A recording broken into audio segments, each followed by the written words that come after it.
안녕하세요. 주식 분석가 달수입니다. 자, 금일은 삼성전자, 에코프로, 테슬라에 대해서 말씀드릴 건데요. 삼성전자부터 보겠습니다. 삼성전자는 앞으로 대장주가 될 가능성이 없다고 보이고요. 최근 들어 뉴스 나오는 내용들만 보시더라도 이제 현대차가 삼성전자를 앞질렀다. LG전자가 삼성전자를 앞질렀다. 바로 이런 내용들이 계속 나오는 이유가 앞으로 여러분들이 삼성전자가 그동안 1등을 했잖아요.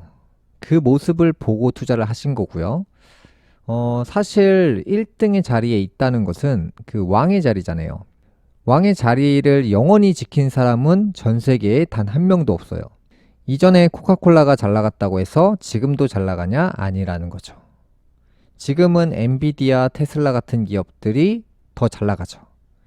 앞으로 이 삼성전자는 여러분들이 적정 시기에 보유를 하다가 수익을 내고 나오시면 되고 1위가 될 주식을 보유하시는 게 맞다는 거죠. 삼성전자 같은 경우는 이제 단기적인 관점으로 계속 보고 가시는 게 맞다고 보입니다. 앞으로 삼성전자의 악재가 계속해서 나올 예정이고 이게 사실 중단될 예정이 없기 때문에 악재가 가면 갈수록 크기가 커질 예정이에요. 그래서 삼성전자는 단기적으로 매매하시라고 말씀 계속 드리고 있고요. 다음으로는 이제 에코프로죠, 에코프로. 에코프로가 제가 이전 시간에 말씀드린 내용 그대로 갔죠. 이전 시간에 그래프가 이런 식으로 갔었죠. 그래서 이게 이렇게만 내려가지 않는다라고 했죠. 그래서 제가 예상한 그래프가 뭐였죠? 이렇게 이런 식으로 간다고 했죠. 그래프가 어떻게 됐죠? 이렇게 형성이 됐고요. 제가 이전에 말씀드린 내용이 뭐예요? 물량을 정리하기 위해서는 내려가지 않는다는 거예요. 올려놓고 판다는 거예요. 올려놓고. 이렇게 내려만 가는 게 아니고요. 올리는 이런 과정 속에서 계속 물건을 팔아 제껴요. 그러면서 이런 물건들을 누가 사고 있냐? 개인들이 사고 있다. 사실 이 종목을 주로 매수하는 사람들은 개인들이 이 물건을 받고 있다. 결국에는 팔지 못하는 이유들이 급등하는 모습들을 강하게 보여주기 때문에 팔기는커녕 오히려 더 산다는 거예요. 잘 보시면 이제 신라젠이 이전에 고점 한번 찍었죠. 고점 찍고 내려갔다가 올라갔다가 내려갔다가 올라갔다가 결국에는 내려간다는 거예요. 그래서 지금 에코프로는 이 과정이 지금 시작됐어요. 이 과정이 이전 시간부터 말씀드리는 내용이고 시젠 같은 경우도 정점 땅 찍고 내려만 가진 않는다고 했어요. 보세요. 정점 찍었죠. 내리막, 오르막, 내리막, 오르막. 개인들을 계속 헷갈리게 만들어요. 몇 달간. 아, 이게 이번엔 가겠지. 이번엔 가겠지라고 생각하게 만들어요. 자, 에코프로랑 굉장히 유사하죠. 내려갔다가 내려갈 것 같지만 급 반등이 나옵니다. 나오죠? 이런 식으로 반등 하다가 결국에는 어떻게 가냐? 이 주식이 계속 내려간다는 거예요. 내려간다고요. 그래서 결과적으로 사람들이 계속 오해하는 이유가 올라갔다가 자꾸 반등들이 나오는 요런 상황들 때문에 더 사게 돼요. 그래서 폭락을 막고 하는 거예요. 예를 들어서 삼성전자 같은 경우도 제가 2021년도에 자 10만 전자 임금까지 찍죠. 그 다음에 내려갔는데 어떻게 내려가냐? 미세하게 반등들이 나와요. 바닥인 줄 알고 추가 매수 딱 들어가죠. 그 다음에 급반등 바로 나오고요. 그 다음에 어떤 식으로 흘러가냐 스토리가 쭉 내려가는 거예요. 주가는요 갑자기 떨어지는 게 아니에요. 서서히 이게 도미노가 한 번에 쓰러지는 게 아니라 하나, 둘, 세 개, 네 개 이런 식으로 천천히 무너지는 거예요. 천천히 이렇게. 에코프로 다시 보실까요? 지금 급반등 나왔죠. 이게 지금 물량 정리 신호라는 거예요. 얘네들이 올리면서 팔아요. 올리면서. 올리는 쇼를 보여주면서 팔아 제낍니다. 그래야지 높은 가격에 계속 팔 거 아니에요. 그 다음에 이제 테슬라 한번 볼 건데요. 테슬라도 제가 이전에 참 많이 말씀드렸죠. 똑같잖아요. 지금 패턴이. 내려가기만 하지 않습니다. 그래서 사람들이 맹신하게 만드는 거예요. 자, 어떻게 되죠? 고점 찍고 내려갔다 반등, 내려갔다 반등이에요. 내려갔다 반등이라고요. 내려갔다 반등이라고요. 또 내려가잖아요. 또 내려가다가 반등 나오는 거예요. 근데 결과적으로 어떻게 된다고 했죠? 제가 몇 달 전부터 계속 말씀드리는 게 이 맥락이잖아요. 개미들을 계속 헷갈리게 만드는 거예요. 아, 이번엔 진짜지, 이번엔 진짜지, 이번엔 올라가지. 하지만 내려가요. 하지만 이게 전형적으로 고점 찍은 종목이 내리막을 탈 때 나오는 전형적인 현상이에요. 근데 사람들은 급반등 때문에 자꾸 헷갈리는 거예요. 자, 고점 찍었어요. 어떻게 가는지 잘 보세요. 자, 바닥 찍고 다시 올라가죠. 그 다음에 또 내려갔다 올라가죠. 그 다음에 또 내려가요. 그 다음에 또 올라갈 차례겠죠. 그 다음에 다시 내려가겠죠. 당연히. 예, 맞죠? 그 다음에 바닥 찍었으면 또 다시 올라가요. 맞잖아요. 이게 전형적으로 물량을 던지는 그 패턴이고요. 어차피 대주주는 물건을 팔지도 못해요. 눈치 보이기 때문에. 대주주가 이제 대놓고 물건을 전부 정리한다. 그러면 큰일 나요. 그래서 사실 주식이 많이 올라봤자 대주주들은 이러지도 못하고 저러지도 못해요. 참 안타깝죠. 일론 머스크도 알 거예요. 이 주식 다 갖다 팔고 싶은데 이 회사 이미지가 있기 때문에 이러지도 저러지도 못하는 거예요. 그래서 제가 말씀드린 내용이 이 레파토리대로 계속 가고 있잖아요. 삼성전자든 테슬라든 에코프로든. 이미 이제 끝난 주식을 보시지 마시고 앞으로 이런 주식들처럼 올라갈 수 있는 계획이 있는 준비가 되어 있는 종목을 사서 보유하시는 게 맞다는 거예요. 이 방향성이 이렇게 가는 걸 사셔야지 내리막을 가는 걸 사시면 안 된다고요. 방향성이 그렇잖아요. 지금 1등은 보다 내리막밖에 없다. 정점은 보다 내리막밖에 없다. 여러분들이 주식 중에서 보유하지 마셔야 될 종목들이 정점 갔다가 내려간 종목은 사지 마셔야 돼요. 이게 정점을 갔다가 몇 년 동안 내려갔으면 사도 돼요. 근데 정점 갔다가 이게 지금 떨어진 지 몇 년 안 됐어요. 그러면 이런 주식들은 사서 들고 가는 주식이 아니라 여전히 내리막을 향해 가고 있다는 거예요. 그 안에서 뭐가 나온다? 반등이 나온다. 반등이 나오면 뭘 해야 된다? 단타를 치면 된다. 적당한 시기에 단타를 쳐서 나올 종목이지 이걸 보유해서 들고 간다 이건 아니에요. 그래서 이제 장기 투자는 해야 될 종목이 따로 있고 삼성전자, 테슬라, 에코프로는요. 매매는 하셔도 돼요. 다만 제가 말씀드리는 건 단타만 하시라는 거예요. 단타만. 이런 종목들을 들고 가야 될 종목은 아니라는 거예요. 장기적인 종목은 제가 계속해서 말씀드리지만 바이오 주식 들고 가세요. 이미 펀드들이 움직이고 있잖아요. 지금 바이오 펀드가 조성되고 있고 증권사에서 빠르게 움직이고 있는데 그걸 사람들이 모르는 거예요. 그러다가 나중에 몇 달 뒤에 에코프로처럼 유튜브 대다수들이 바이오가 지금 왜 사야 되고 바이오가 매출이 올라가고 FDA 삼상 뜨고 미국 바이든이 협업하고 셀트리온이 뭐 미국에 공장 짓고 계속 호재만 떠요. 에코프로가 어떻게 올라가는지를 기억해 보세요. 어떻게 올라갔죠? 계속 호재만 떠요. 계속.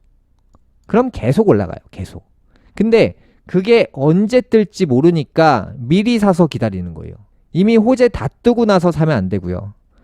호재가 서서히 올 거기 때문에 미리미리 천천히 모아가야 된다는 거예요.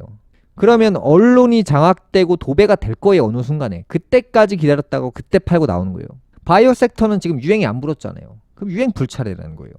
지금 반도체 유행 왔죠? 끝났죠? 2차 전지 끝났죠? 전기차 끝났어요. 자동차 끝났습니다. 자, 지금 제조업들은 대부분 다 끝났어요. 그러면 그 돈들이 어디로 갈 거냐? 바이오밖에 없어요. 갈 데가 지금. 이게 순서라는 게 분명히 있습니다. 그래서 몇 가지 이슈에 대해서 좀 말씀드릴 건데요. 자, 제가 이전 시간부터 말씀드렸지만 삼성전자 핸드폰이 이제 끝난다고 했어요. 삼성전자 대부분 가전제품 끝난다고 했어요.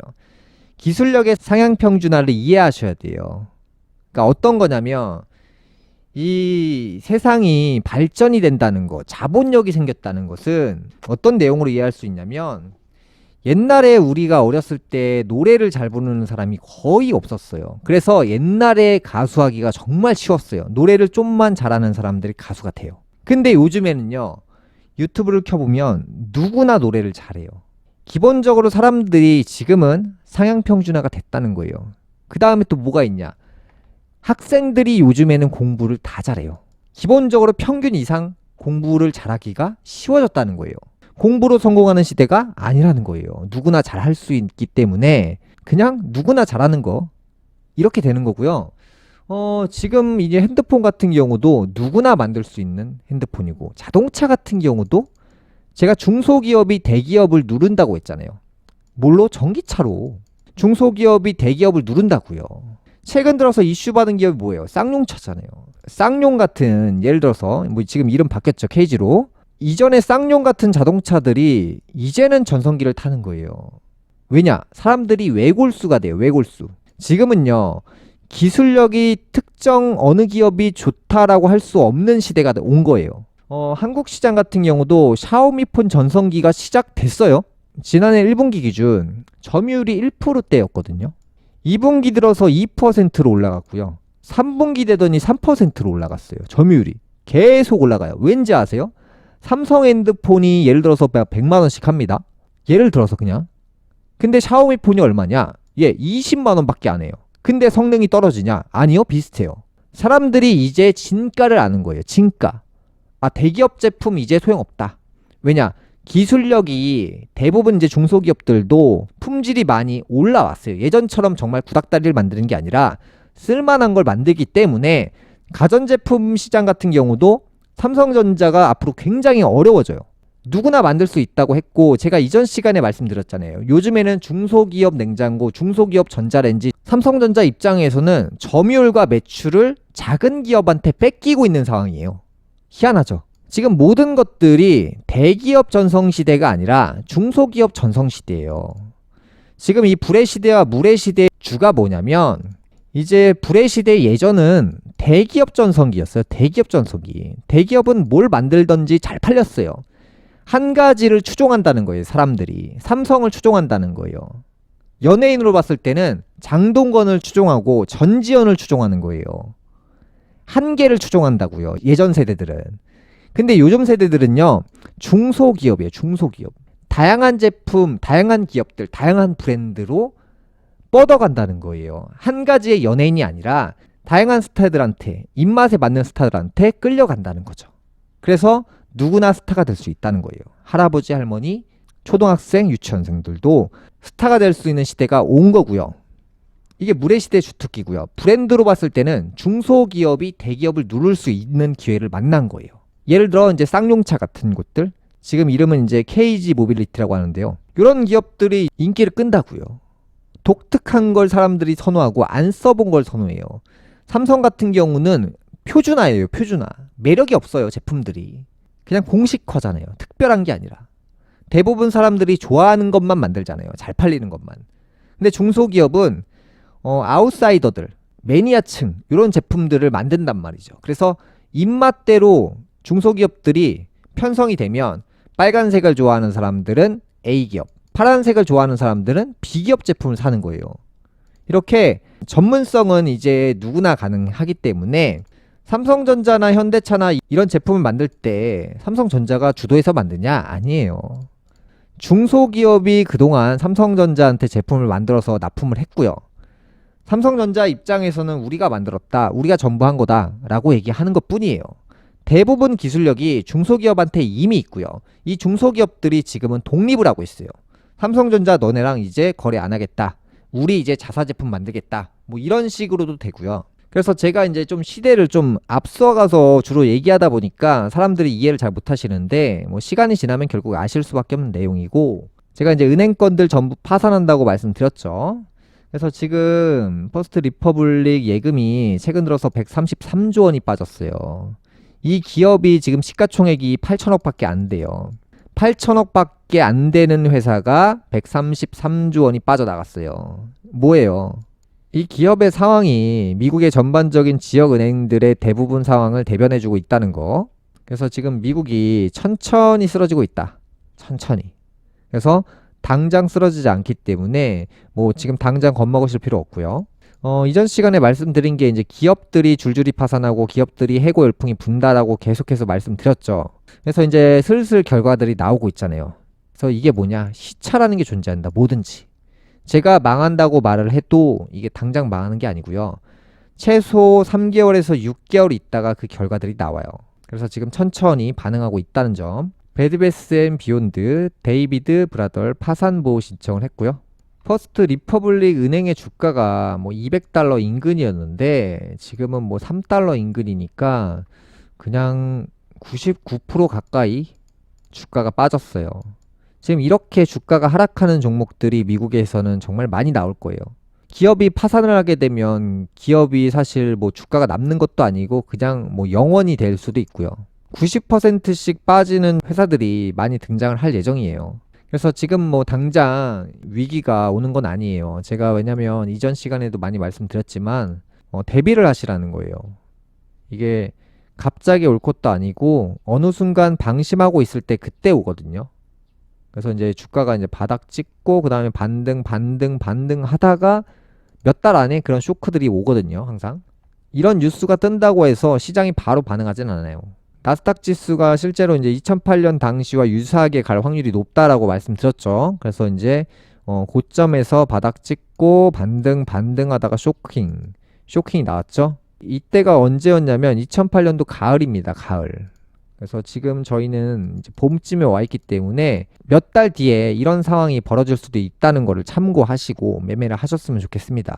그래서 시장이 계속 좋아질 수 있다라고 말씀드리고 싶지만 항상 누군가는 이 위기에 대해서 전달을 해야 될 사람들이 필요하다는 거죠. 근데 그게 바로 접니다. 금일 방송 여기까지 하겠고요. 다음 시간에 뵙겠습니다. 감사합니다.